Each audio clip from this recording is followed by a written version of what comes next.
First of all, what do I even call this movie?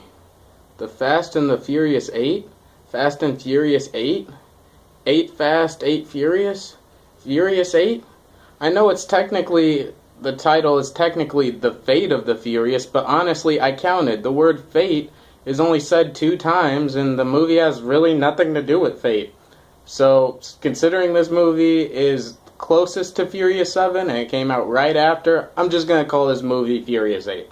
So Furious 8 stars all our favorite cast members from the previous movies. It stars Vin Diesel, Dwayne Johnson, Michelle Rodriguez, a lot of others like Kurt Russell and Jason Statham recently joining the cast since the last movie. And it starts off with another heist job that we've come to see from the last couple movies, and all of a sudden Dominic Toretto flips the switch and he goes rogue. So now the roles are reversed and the team actually has to track him down, and thus we have another Fast and Furious movie.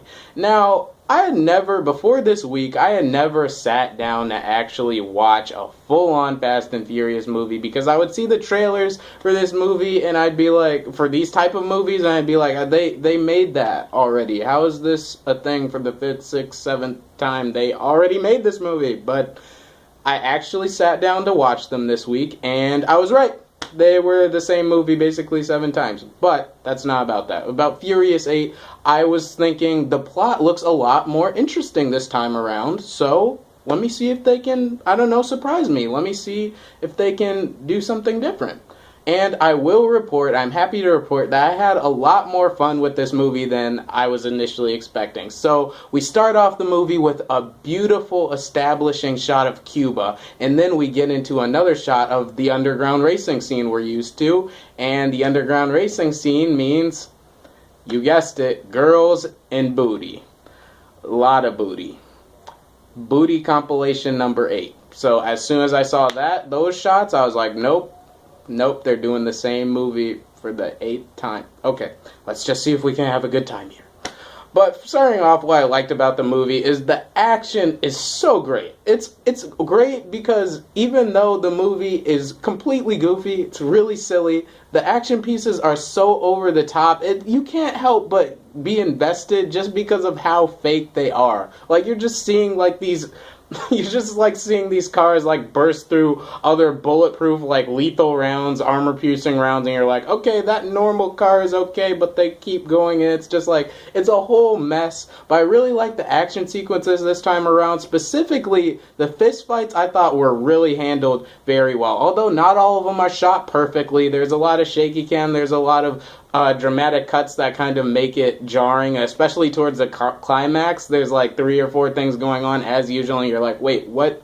Is this fight still going on? When did this character do this? And it can become a mess sometimes, but I really enjoyed the action, especially Jason Statham and The Rock. That prison break scene you saw in the trailer, that was awesome in the movie. I really enjoyed that. Just seeing The Rock tear through those guys, and Jason Statham, how he maintained his fighting style from the last movie, I loved it. The action really hooked me in, and I was thoroughly entertained. The second thing I loved about this movie is the humor is a lot sharper as far as the quips. The quippy dialogue is a lot sharper this time around. I was especially surprised at the chemistry, the back and forth banter between The Rock's character and Jason Statham. They had some really funny exchanges in this movie. And even Tyrese Gibson. I've always hated him in these movies, but Tyrese got me cracking up a couple times in this movie. Three or 4 times. I was like, okay, Tyrese, that's your one good line. Oh, he has another good line. Wow, this movie actually knows where it's going with his humor. So I'm glad it was self-contained and it was relevant. Some of my favorite scenes in the movie weren't even the car sequences, but it was just when they were bouncing off their personalities, just like discussing their plan.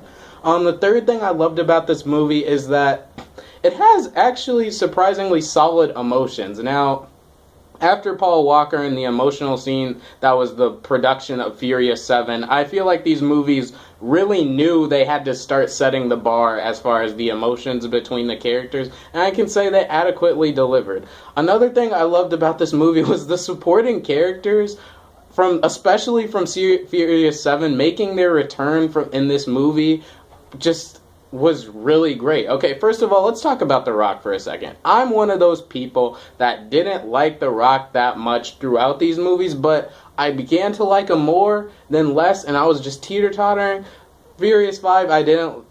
Fast 5, I didn't like how his character just did a whole 180, and I thought that Dwayne Johnson was just reading lines from a script with no charisma whatsoever in Fast 5. Fast 6, he brought that Rock charisma, and I really liked him. Handshake sequence. The handshake scene, enough said. Love The Rock in Furious 6. Furious 7, he's hardly in the movie. And in Furious 8, it's a good balance. He's not just reading lines, he brings The Rock charisma. I really like The Rock in this movie. Also, Jason Statham, my favorite Fast and Furious villain. He came back in this movie. Loved the fact that he had to team up with Dom's crew to take him down, and I love Jason Statham as well. And also Kurt Russell. Kurt Russell coming back from Furious 7. When is Kurt Russell ever bad in a movie? I loved his personality as usual, and I loved him in this movie. Now, as far as things I didn't like, just list off the things that one could not like about the other Fast and Furious movies, and it applies to this movie. First of all, the dialogue during the action sequences and the script is just so cringy at times. It's just like, oh, okay. The Rock's first scene in this movie, Dwayne Johnson's first scene in this movie, you swear that scene was straight out of a Michael Bay Transformers movie. It was so hokey and so awkward, it was kind of a pain to watch. So yeah, the dialogue in that sense I didn't like. The script was kind of lackluster. And as far as the plot, I gotta give it to him. It seemed interesting from the trailers, but the plot is so predictable. There were so many times in this movie where I was like, okay, they're faced with this situation. He's gonna get out of it this way. Oh, this so-and-so seems to be dealing with this kind of problem and this kind of issue. They're gonna resolve it this way, and they exactly did. So a lot of ex machinas as usual, a lot of predictable plot elements that I didn't like, but it's just what this movie is. It's for its action. Third thing I didn't like is, as I said earlier, there was a lot of annoying effects and camera work in certain action sequences. I'm especially talking about the fight scenes where someone gets hit really hard and they have to make that like slow motion sound effect. And I hate that basically every time someone flips someone on their back in an action scene, the camera will do a full flip with it. I mean, it might have been a cool effect like once in the past movie, but they use it over and over. Just got pretty annoying. So yeah, those are three things in particular. The plot was predictable. The dialogue and the action sequences so cringy, so corny. But yeah, I mean, that's mostly, like I said, I had a lot more fun with this movie than I initially expected. I mean, most people go to the movies just to have a good time, and this movie delivers on just having a good time. I mean, these movies are infamous for having action sequences that are entertaining, but so infuriatingly unrealistic. And yeah, that aspect returns here, but it's just movie logic. It doesn't apply. Don't even think the word logic while going to the theater for this, but if you just take it for what it is, you'll have a good time. I used to chastise people for going to see these movies, but I understand now after watching, this is the first Fast and Furious I've seen in theaters, and after watching it on the big screen, I can understand how people can come to like this franchise. It is fun for what it is. It's far from perfect. Heck, it's far from good as far as movie standards, but it's just entertaining in what it sets out to do.